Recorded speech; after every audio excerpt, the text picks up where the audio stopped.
ஆரோக்கியமே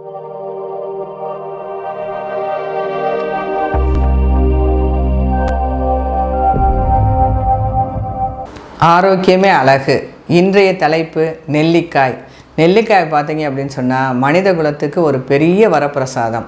அதனால தான் நெல்லிக்காயை ஔவையார் பார்த்தீங்கன்னா அதியமானுக்கு மன்னருக்கு கொடுத்த காய் எதுன்னா நெல்லிக்காய் தான். அவர் நீண்ட நாட்கள் உயிரோடு இருக்கணும், ஆரோக்கியமாக இருக்கணும் அப்படிங்கிறதுக்காக ஔவையார் கொடுத்த கனியே நெல்லிக்காய் தான். இந்த நெல்லிக்காயில் பார்த்தீங்க அப்படின்னா விட்டமின் சி, கால்சியம், பாஸ்பரஸ், புரதம், நார்ச்சத்து, இந்த மாதிரி நிறைய சத்துக்கள் இருக்குது. இதை நம்ம ரெகுலராக டெய்லி ஒரு நெல்லிக்காய் சாப்பிட்டு வந்தோம் அப்படின்னு சொன்னால் எல்லா வியாதிகளிலுமிருந்தும் நம்மளுக்கு குணம் கிடைக்கும். விட்டமின் சி அதிகமாக இருக்கிறதுனால நோய் எதிர்ப்பு சக்தியை அது நிறைய கொடுக்குது. அதனால் டெய்லி ஒரு நெல்லிக்காயை நம்ம எடுத்துக்கிறலாம். இந்த நெல்லிக்காயை பார்த்திங்கன்னா ஆஸ்துமா பேஷண்ட்டுக்கு எப்படி சாப்பிடலாம்? நெல்லிக்காயை சாறு எடுத்து அதோட தேன் கலந்து தினம் 2 வேளை சாப்பிட்டுக்கிட்டே வந்தாங்கண்டா ஆஸ்மாவிலேருந்து முழுமையாக விடுதலை கிடைக்கும் அவங்களுக்கு.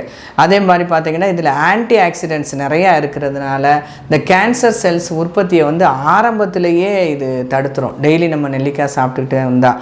இன்னும் சொல்லப்போனால் டயபெட்டிக் பேஷண்ட் டெய்லி ஒரு நெல்லிக்காய் எடுத்துக்கிட்டாங்கன்னா இன்சுலின் செக்ரீஷனை அதிகமாக்கி கொடுக்கும். அதே மாதிரி பார்த்தீங்க அப்படின்னு சொன்னால் முடி உதிர்தலை தவிர்க்கும், முடி உதிர்தலை குறைக்கும், முடியை வளர வைக்கும் இந்த நெல்லிக்காய். எப்படின்னு பார்த்தீங்கன்னா காலையில் எம்டி ஸ்டொமக்கில் எடுத்துக்கிறணும். ஒரு நெல்லிக்காய் எடுத்துக்கிட்டாங்க அப்படின்னா அது முடி உதிர்றதை குறைச்சிடும், ரத்த ஓட்டத்தை சீராக்கும். ரத்த ஓட்டம் சீரானாவே பார்த்தீங்க அப்படின்னா முடி கொட்டுறது குறையும். அதனால தான் பார்த்தீங்கன்னா ஹேர் ஆயிலாக இருக்கட்டும், ஷாம்பாக இருக்கட்டும், இதிலெல்லாம் நெல்லிக்காவை நிறைய சேர்த்துருப்பாங்க. இது நீங்கள் விளம்பரங்களில் கூட நிறையா பார்த்துருக்கலாம். அந்த மாதிரி நெல்லிக்காயில் இன்னும் என்ன சொல்லலாம்னா கரோட்டின் அப்படிங்கிற ஒரு பொருள் இருக்கிறதுனால நரையை கூட தள்ளி போடும். இன்னும் இளமையாக இருப்பதற்கு நெல்லிக்காய் ரொம்பவே உதவி செய்யும். இந்த நெல்லிக்காயை நீங்கள் டெய்லி ஒரு நெல்லிக்காய், அதுவும் பார்த்திங்கன்னா எம்டி ஸ்டொமக்கில் எடுத்துக்கிட்டிங்கன்னா ரொம்ப நல்லது. காலையில் வெறும் வயிற்றில் ஒரு நெல்லிக்காய் எப்படி எடுத்துக்கிறலாம் அப்படின்னு பார்த்தீங்கன்னா ஜூஸாக அந்த மாதிரிலாம் செய்யாதீங்க. நீங்கள் ஃப்ரிட்ஜிலலாம் வைக்கக்கூடாது. நெல்லிக்காயை வாங்கி நீங்கள் வெளியிலேயே உலர வச்சு அதை டெய்லி காலையில் ப்ரஷ் பண்ணின உடனே கொஞ்சம் தண்ணி குடிச்சிட்டு ஒரு நெல்லிக்காவை மெண்டு சுவைச்சு சாப்பிட்டீங்கன்னு வச்சுக்கோங்களேன். அது பற்களுக்கும் கால்சியம் இருக்கு இல்லையா, பற்களுக்கும் அது உறுதி கொடுக்கும். கரோட்டின் இருக்கிறதுனால முடி உதிரில் தவிர்த்து முடியை நல்லா வளர வைக்கும். ரத்த ஓட்டத்தை சீராக்கி கொடுக்கையில் ப்ரெஷர்லேருந்து உங்களுக்கு விடுதலை கிடைக்கும். இன்சுலினை கூட்டி கொடுக்கறதுனால டயபெட்டிக் சுகர்லேருந்து உங்களுக்கு விடுதலை கிடைக்கும்.